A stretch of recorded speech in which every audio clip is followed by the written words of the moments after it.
Carcassonne ang Valentine's date namin mag-asawa. Ang una naming pinuntahan ay ang Cafe Romero. Maganda ang ambience ng coffee shop na ito. Bukod sa mabait ang may-ari, marami kang makikitang interesting at matututunan tungkol sa kape.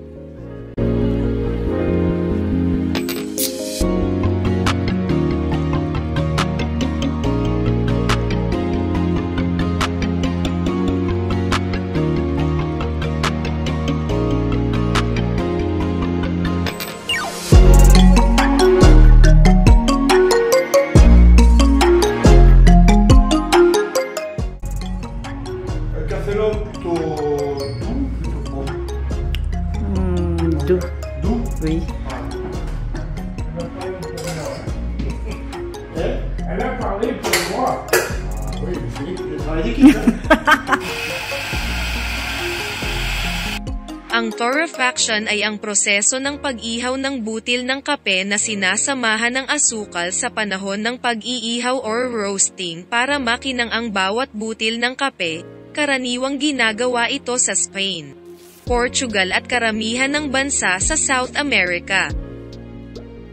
Ang coating na ito ay nagpapabagal sa oxidation, na nagpapanatili ng roasted coffee beans ng mas matagal. Ang torrefaction process ay gumagawa ng makapal, maitim na krema at mapait na lasa. Sinasabi ng iba na ang proseso ay nagkakaroon ng mas mabango na aroma at mas matamis na kape, pero sa totoo lang, it's all about preservation.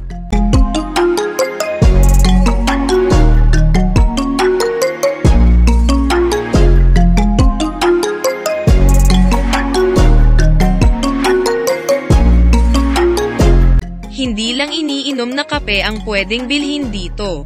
Pwede ka ding bumili ng mga souvenirs at freshly ground coffee dahil gumagawa sila ng torrefaction coffee.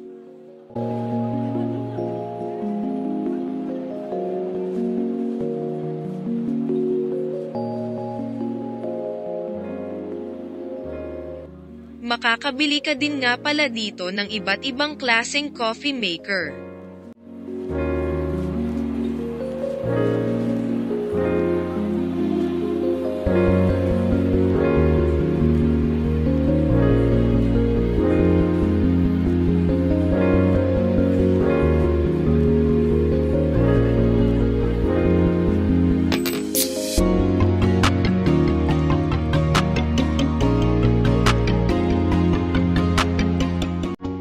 Sunod na binisita namin ay ang Chocolate and Pastry Shop, kung saan kami bumili ng cake.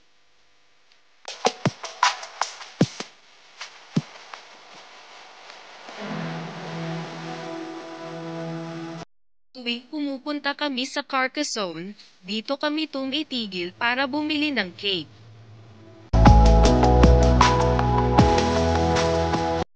Gumagawa sila ng mga artisanal cake at iba't ibang uri ng tsokolate. Naghahain din sila ng kape.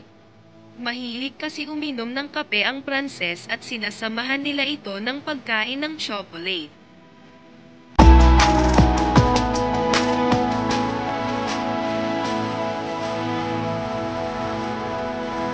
Kung hindi pa po kayo naka-like, paki-like naman po and subscribe. Pindutin nyo na rin po sana yung bell, para bongga na.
Dito naman kami sa Asian Buffet Restaurant nag-lunch.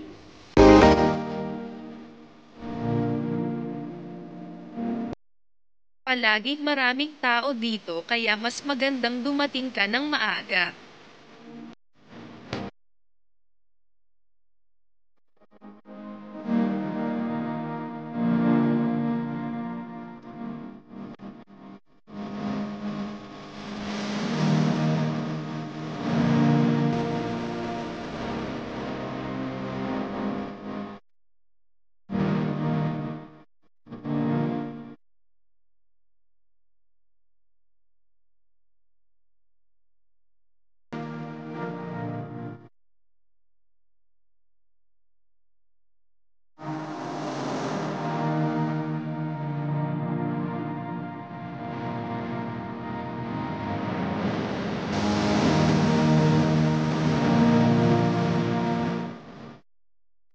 Suki na kami sa restaurant na ito, at sa sulok ang paborito naming pwesto.